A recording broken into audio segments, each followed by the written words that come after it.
Good afternoon and welcome to the Natural History Museum. My name's Jo. I'll be your host for just under the next half an hour. If you've not been to a Nature Live before, well, what we do is we invite you into the studio so you can meet real scientists and find out what it is that they do for their job. Most of the time, we'll ask one of our museum scientists to come in. There's 350 or so working behind the scenes. So while you're walking around the galleries and looking at all the exhibits and the specimens, you might not know that we're a massive scientific institution with all those scientists working here.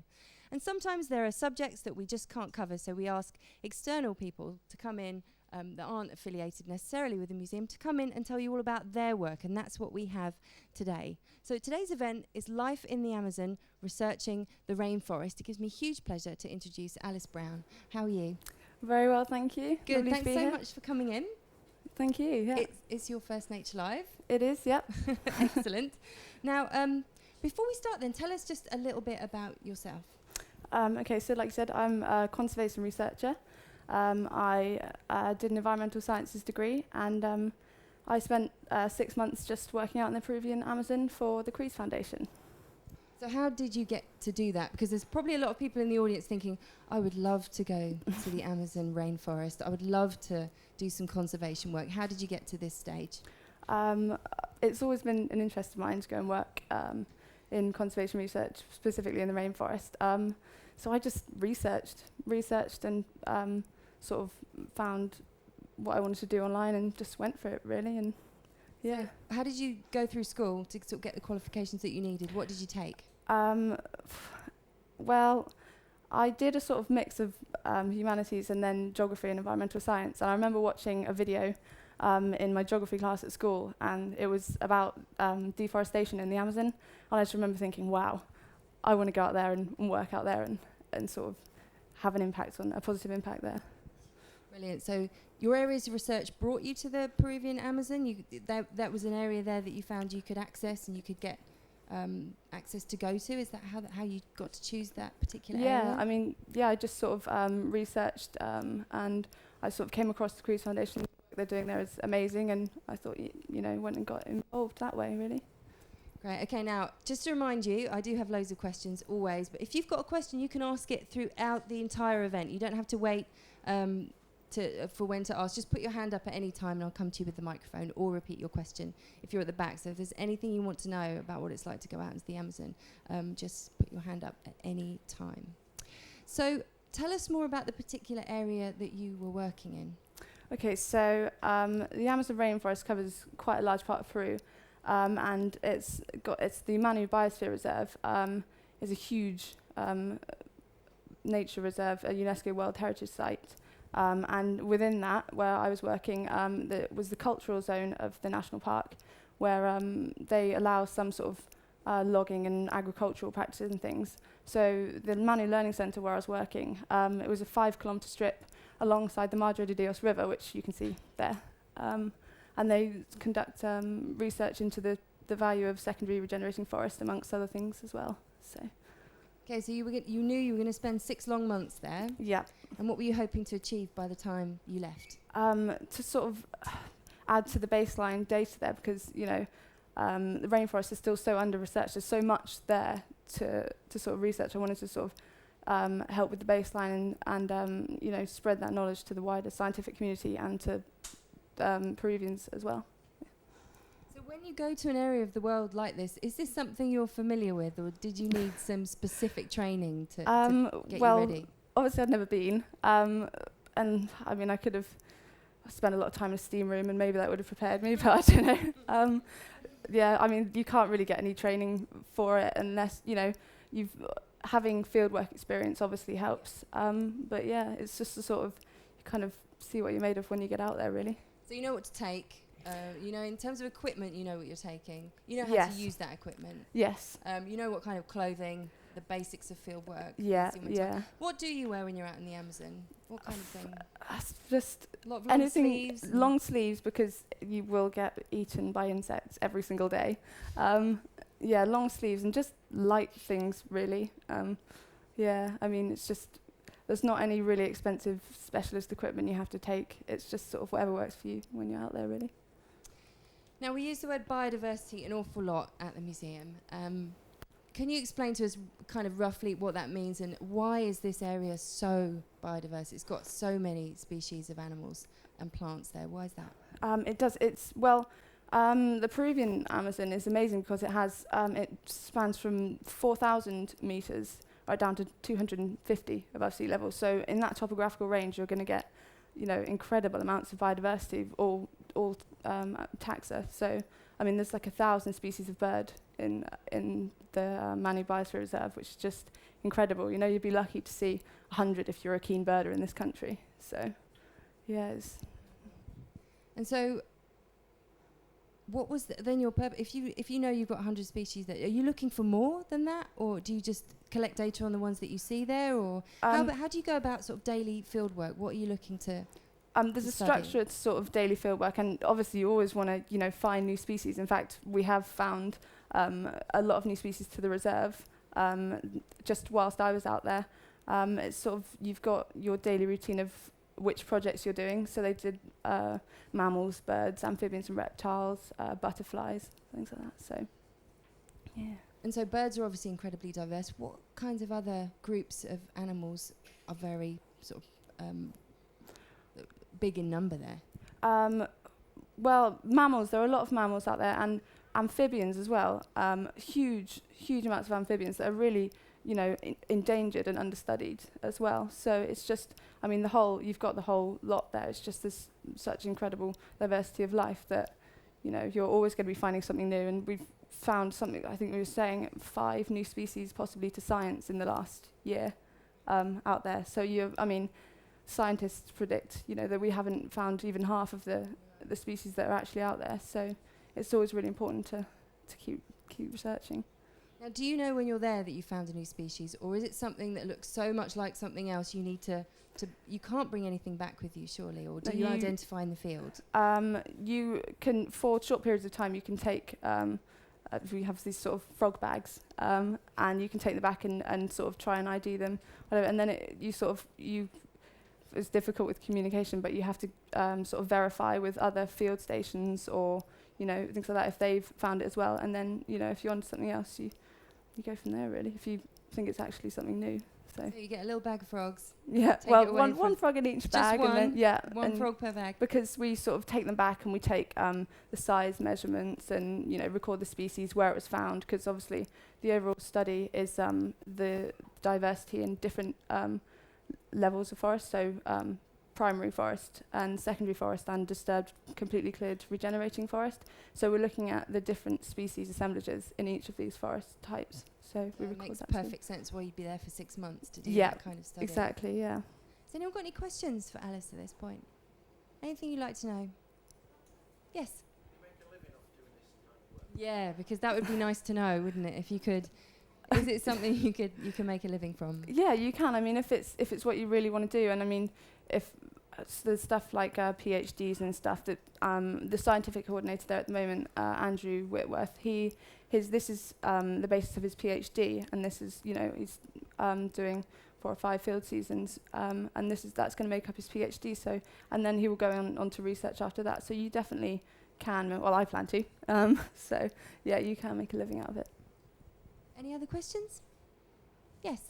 How big is the team you're working with? Do you have any specialists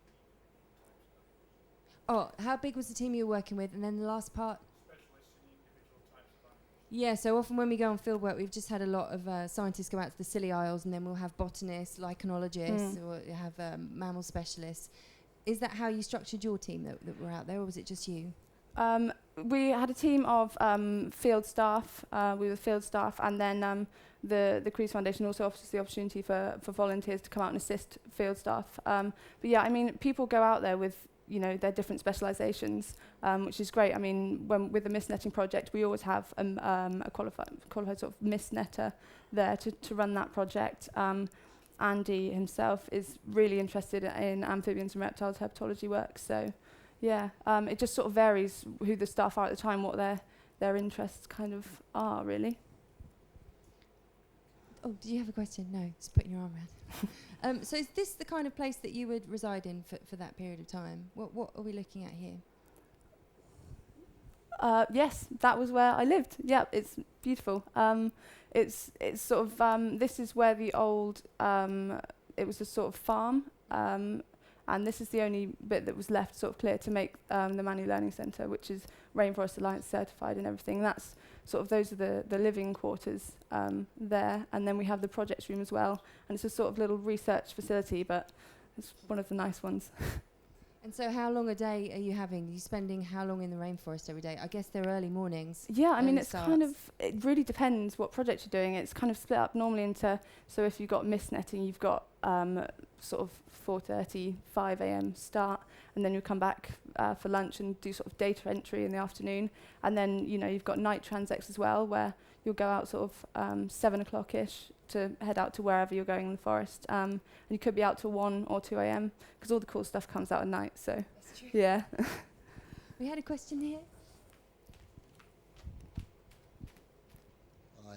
Did your group make any special discovery at all? Well, you did.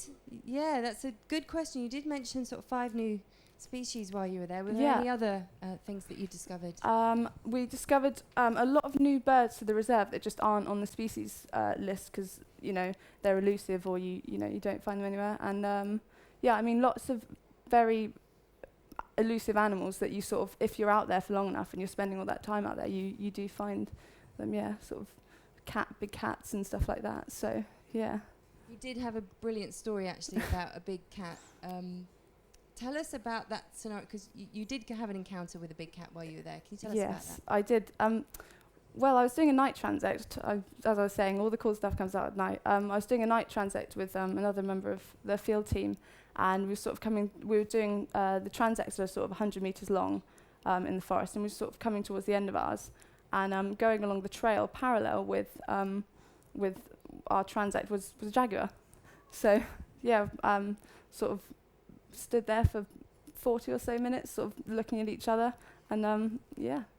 But that's an incredibly long time. So what's going through your mind for that length of time? Like, is this gonna ride itself out and it will leave at some point, or is it going to approach me? Or?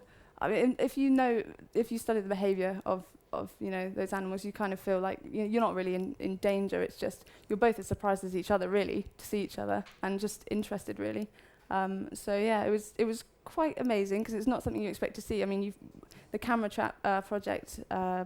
You see a lot of different jaguars going through the reserve, but I mean, to actually see one, I don't think anyone had seen one for quite a while before that. So because they're working while you're not there, but to see one. Yeah, it was rather amazing. Any other questions? How long is it Yes. taking for nature to come back into these areas that have been logged? So you're seeing quite a big population of various birds and animals. So yeah, how long has this logging been going on for? And yeah, that recovery time, what's that? Okay, so in terms of the reserve, the primary forest has never really been clear felled. It was just selectively logged. The secondary sort of forest was clear felled up until about the 70s, I think, and then the completely cleared regenerating forest was logged up until the 90s. So it is coming back, and actually what we're finding with the research is that almost 80% in most cases of species that are in the primary forest, we are encountering them in those disturbed areas, which is amazing because it means, it brings forward the case of protecting those areas as well as the pristine forest as well. So, anything else anyone would like to know? Yes. If you had an accident, supposing you'd been bitten by a poisonous snake, how close was the nearest hospital? Yeah, because that can very much happen in the wild. You must have had a few brushes. You didn't get bitten while you were away. No. But you could easily come close. So what do you do in that situation? I mean, there's always health and safety procedures in place. Everybody there is first aid trained, and we have stocks of anti-venom and everything like that. Salvacion is the nearest town where there is a hospital. So yeah, I mean, every precaution's in place to deal with it. But you're in the wilderness. How far was the hospital in miles? I don't know in miles. It's probably 5-ish, I'd say. Yeah. It's difficult to sort of tell the scale of this particular beast, but how large was that, and do you encounter a lot of arachnids in there? Yeah, actually, on my first night there, I found an absolutely huge tarantula on the clipboard. So that was quite a good introduction. On your clipboard? On the clipboard hung up on the wall. holding? Yeah, yeah. So they're just incredible. This is quite a small leaf, really. It's a big spider. Yeah. But tarantulas aren't incredible. They're not No, incredibly dangerous. No, So they're at least. no, they're actually, it's quite friendly. Felt like cotton buds going up your arm, really. So I'm not sure I would liken it to that, really. I'm not sure. yeah, But most people probably wouldn't, I don't think. no. But are there different levels of tameness, as it were, with the animals that you encountered while you were there? Because I imagine we're talking about incredibly remote area here. So do all species react differently to they would in more populated areas? Are they much tamer? Definitely, I'd say. It just depends which species you're looking at, really. I mean, you've got the really sort of elusive animals that just will, like armadillos, say, that just run away from you straight away. And then you've got stuff like squirrel monkeys and capuchins that usually sort of you always see them sort of hanging out together on the trail on the way back to the camp. Because squirrel monkeys are really sociable animals. They have something like 25 separate social calls that they use to each other. You can get less than a metre away from a squirrel monkey, and they just sort of look at you and wonder what you're doing there. And capuchins as well. They're extremely clever. One time we were going down to the forest, and we're sort of in a lodge on the way down, eating our breakfast. A bunch of capuchins were around. One of them just decided to swing in, run across the table, steal our bread rolls, and just ran off again. So, it really does depend which animal. The primates tend to be sort of more inquisitive and come closer, than a lot of others. Were there any particular species you encountered that you had a great affinity with that you hadn't really come across before? Yeah, I sort of caught a yellow-footed tortoise that became sort of everyone at camp sort of loved him. We gave him a name and everything, and he just was absolutely lovely, just really nice. That's when the science goes out the window. Yeah, it's and you just like, look at this little guy. We're going to keep him for a little while. Yeah, he's not your standard kind of cute and fluffy, but he was great. He was so nice. Yeah. Now, getting back to the conservation, what you observed there. Obviously, we can't conserve everything all at once. There are things that we have to sort of make choices about depending on those areas. What are the sort of main areas of conservation that you came across when you were there? There's sort of always a focus on protecting the pristine forest, because it contains that huge amount of sort of untouched biodiversity, and also you've got tribes living there as well that you want to protect. But in terms of priority, I think following this research, higher on the agenda, it should be sort of the fringe areas, the buffer zones as well, that biodiversity concentrates on as well, because as I said, we're finding these same species in both these areas. So, yeah. Any other questions for Alice? Yes?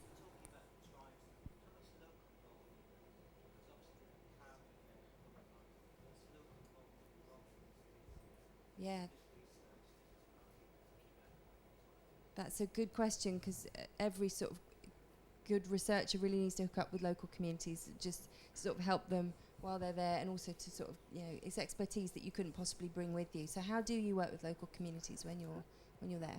The Crees Foundation do a lot of work with local communities, sort of empowering them to sort of change their future and not have to rely on unsustainable agriculture or logging practices, so they can actually sort of build a more sustainable life for themselves. Because they have a great awareness of how amazing the forest is, and so the Crees Foundation sort of provide tools for them to have a better future, sort of like bio-gardens where they can grow their own fruit and vegetables, and agroforestry where they can, have sustainable production of timber and things like that. So I think community involvement is really important, because it's not just the wider scientific community that need to know these things. It's the local people as well that it's going to affect at the end. Now we've got Quinn here from the Crees Foundation. Is there anything you want to say in addition to what Alice has said already? Because obviously, how long has it been going for? Tell us a bit of history, mate. So hi, everybody. So the Crees Foundation has been running for about 10 years now. And in that space of time, we basically began working as a research center with local students. And we started our first project was actually with the local university. And it is really kind of one of the sad stories. We are on the outside of a national park that is very fully protected and lots of interest and lots of research, and that isn't made available to the people living on the fringe. And one of the aims of this project was to take the lessons and learning. And so a lot of our staff, actually the conservation field research team, are Peruvians. Jennifer, who's out there now, who's a specialist now in poison dart frogs from the area, is a local. And a lot of the guys on the permanent staff team are locals, and what they're doing through the conservation research is really trying to find a way to tell a story to their fellow communities about the value of the forest as seen globally and internationally. But then it's also to find ways of how do you keep it alive and how do you keep it standing. And so a lot of that is then trying to take their daily lives and transform that into something that works in harmony with the forest. So things like agroforestry, things like biogardens, things like ecotourism, using the forest in a way that protects it into its future, and it kind of becomes this perpetual thing. And it's been really great. I was just there. We had the center just turned 8 years old. So we had about 156 local people come over for the celebration. Most of them were children. And just a great day, getting them out, getting them exposed into biodiversity. And I think the key thing is getting young people interested and involved both locally and internationally. That this is, as Alice's journey has proved, as young people start and they see this wonderful environment and how they interact on that. It might seem quite distant and far away when you're in the UK, but actually if you are interested in this, it is there. And if we can continue to do our job, it will be there by the time you are ready to go out and visit. And so I think the message is that we can focus a little bit more on the less protected and the less kind of recognized areas. And there's a lot of great stories and biodiversity out there. Thanks for your question as well. Did that answer some of it for you? Anyone got another question, perhaps? Oh. Yes, at the back.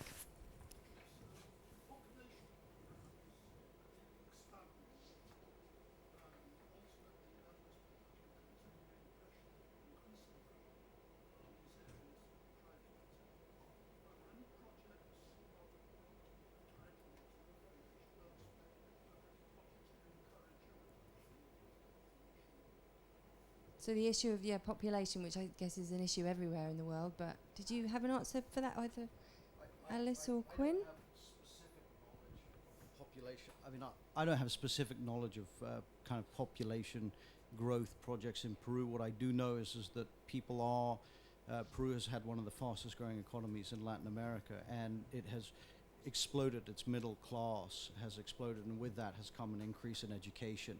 And so what you're seeing is a lot of the traditional family sizes are reducing, and so naturally that's occurring. I think the issue is that because it's in a growth state and it's a boom, the overall number is growing. But I think that you look and now you say that the population is actually, the age range is depleting, so yet less. It has an older population in the same way that the UK has a much older population than, for example, some parts of Asia where everybody's under 29. Okay, thank you. Any of our younger members of the audience, just going from one subject quite extremely to another, anything you want to know about the rainforest? Just want to make sure you're all included. Any questions? Just checking. Or about what it's like to go out there? No? Because I have got a few more. We're sort of coming to the end of the event, but it's always, there seem to be a lot of positives about going and getting involved with a foundation and doing this kind of work. No ends of positives. But when you're out there in the field, there must be really difficult days. So what were some of the challenges that you faced personally when you were there, in terms of your energy, in terms of the work you were doing? Yeah, I mean, it's not an easy place to work, that's for sure, but it's absolutely worth it. I think, sometimes when it is just, heaving with rain and, you've got to go and collect these traps in because, pitfall traps, you have to check them. Then sometimes you kind of think, oh, do I want to go out today? But no, it's totally worth it. And I mean, there's the bamboo traps, one of the projects. You leave bamboo traps for 2 weeks in the bamboo forest, and you go back and check them for amphibians. And it's oh my God, it just smells so bad. It's just the worst smell in the world, the bamboo traps. So that bit I didn't really enjoy, but everything else, it's just so incredible, you know. You can't help but enjoy it. So any favourite memories then? We've talked about species that kind of left quite an impression on you, but what are the other memories that really sort of stand out? And what do you think your achievements were as well? You went there to do an awful lot of work. Where do you think, where were the best results really from that? Yeah, I mean, throughout the project, it's just keeping this ongoing, just getting this baseline and finding out what's there, so that you can find new ways to sort of protect it and everything. I think just the thing I loved most about it was just the abundance of just life. There's just so much there that we don't even know about. That it's just so many possibilities for the future and everything. It's just, I don't know. I couldn't recommend it higher, really. I think just those sort of individual animals that you come across and find, there's some real characters, and you find out some fantastic results, and it's just really interesting, and you can see your work actually being applied in the wider world, which is, it's exactly what you want. And also working with local people. Local people are great, there's so much energy and so much enthusiasm for their local surroundings. It's amazing to be able to work with them as well. Just that knowledge that you couldn't know with living there for years yourself. No. Just that knowledge you could never attain. Any final questions before we wrap up for today? Anything anyone would like to know? You've already asked lots, so I'm very, very happy about that. Do you intend to go back? Is there still work to be done? And certainly for you, do you feel there's more work to be done, or will you be going back? There's always work to be done, and yes, definitely. It's definitely somewhere else I want to go to sort of continue and further that work. I mean, they've got a swamp regeneration project going on at the moment, which I was sort of involved in the early stages, and it's sort of because swamps are really important habitats for really specific species, notably tapir. And so they're sort of regenerating the swamp. There's a project going on at the moment, regenerating the swamp area for ecotourism. So sort of a viewing platform, and also as research, because they found an extremely rare bird, the black-banded crake. So there's a lot of research going on there, and just definitely out there again, for sure. Wonderful. Well, we are coming to the end of the event, but to finish off, you are more than welcome to come down and have a little chat with Alice before she goes today. She'll stay behind for a few extra minutes. If you enjoyed Nature Live, we've got a different scientist and a different subject every single day, so you can look online. We've got at least the next month of activities and events posted up there, so you can have a look there. Thanks for all your questions, and as I say, do come down and have a chat before you go if you want to. But most of all, do join me in thanking Alice for coming in today and telling us all about the Peruvian Amazon. Thank you.